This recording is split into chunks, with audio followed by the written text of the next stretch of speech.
Hey everybody, it's me, Jack, and I'm back with another Best Picture winner review. I'm going to review the Best Picture winner of the year 2014, Birdman. Birdman follows an actor named Regan Thompson, played by Michael Keaton, who used to play a superhero known as Birdman in several movies. Eventually he got tired of doing it, and instead decides to do a stage play. Several problems arise, including one of the actors, played by Edward Norton, being extremely dedicated to his job, to the point of insanity, a critic who is eager to give his play a bad review, and his split personality in the form of Birdman himself, the superhero, telling him he should go back to doing more superhero films. I went to go see Birdman with my dad, and when the movie was over, we both just sat there in silence, staring at the screen. We stayed throughout the whole entirety of the credits, until there was nothing left on the screen at all. This movie is fantastic. This is one of the best films of the decade, in my opinion. Just technically speaking, this film is an amazing achievement in filmmaking. The way it's shot, the way it's acted, the way it's written, everything is just pitch perfect. Michael Keaton turns in a great performance that earned him an Oscar nomination, which in my opinion he should have won for. I mean, you could not ask for better casting than this. Who better to play an actor who used to play a superhero than an actor who used to play a superhero? Michael Keaton played Batman in the first two Batman movies directed by Tim Burton. The great thing about Regan Thompson is that while he is our main character, he's not entirely a good guy. He can be a bit selfish at times, putting his own personal interests over the needs of others. But you still do sympathize with him and understand where he's coming from. He is so desperate to get back into the spotlight. He's desperate to try other things. He's desperate to prove to the world that he is somebody, and that he really means something. Edward Norton is also perfectly cast in the role of a hot-headed actor named Mike. Yeah, Edward Norton playing a hot-headed actor. Pretty good casting right there. A man who is extremely dedicated to his work. He wants everything to seem real. Even during a preview, his character flips out because he has water in his glass, not gin.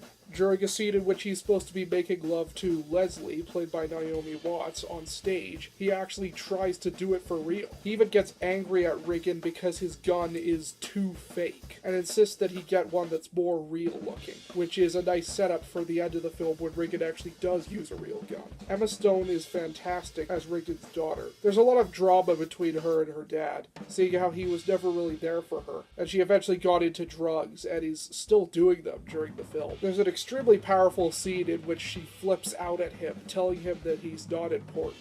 Like most of the movie, it's all one take. And I'll talk later about why one take can really work with performances. Now, another big highlight of the film is how it's made. The film is made to look like one big continuous shot. There are a couple of quick shots at the beginning of the film, then it's all just one big continuous shot until the very end, where there are a couple of other quick shots as well. This is a truly incredible accomplishment. It allows you to get sucked into every scene of the film. From the very first shot of the movie of Regan levitating in the air, to the very last shot of the film of his daughter looking out the window. It's beautifully photographed, and the camera movement is wonderful. For example, shots in the hallways, the camera is moving around slowly, as if you're walking through the hallways. Or when Regan is fantasizing about flying around the city. This moment is not just magical for him, but for you, because it feels like you're flying through the city with him. It's ironic that this film was never released in 3D, because ironically, I think it would have been pretty awesome in 3D. There are plenty of movies that are released in 3D, and they don't need it at all. This film, on the other hand, would have truly been spectacular to see in 3D. But even in 2D, it's still great. The movie transitions from scene to scene in a very clever way.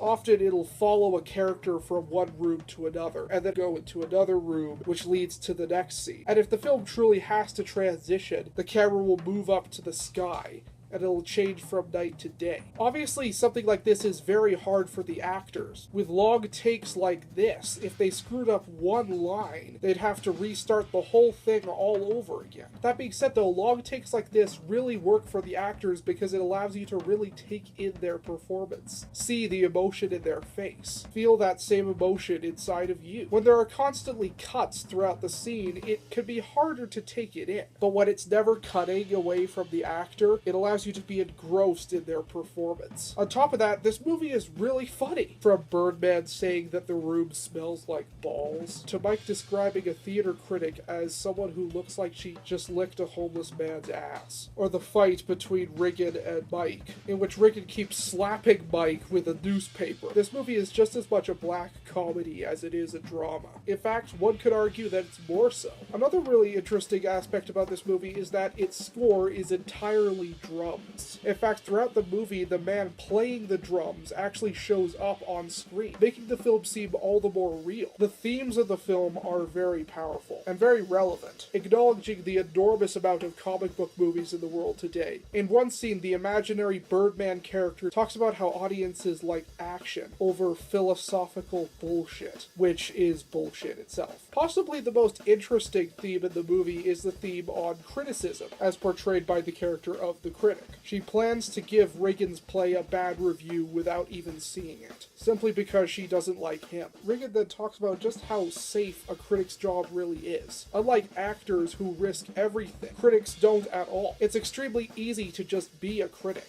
to judge things, to critique people, when they don't really have anything to lose. The ending of the film is a very ambiguous one. We see Riggin walk towards a window. The camera then moves away from him to show his daughter come into the room. She can't find him. She then looks out the window and looks up slowly, and then smiles. We don't know what she sees. And then the film ends. And it leaves you asking questions on what happened to him. I like a movie that can do that. Birdman is an absolute masterpiece of filmmaking. And like I said, one of the best movies of this decade. In fact, when this decade is over and I do a list of the best movies of this decade, this movie will definitely rank very high. I'm gonna give Birdman a 10 out of 10.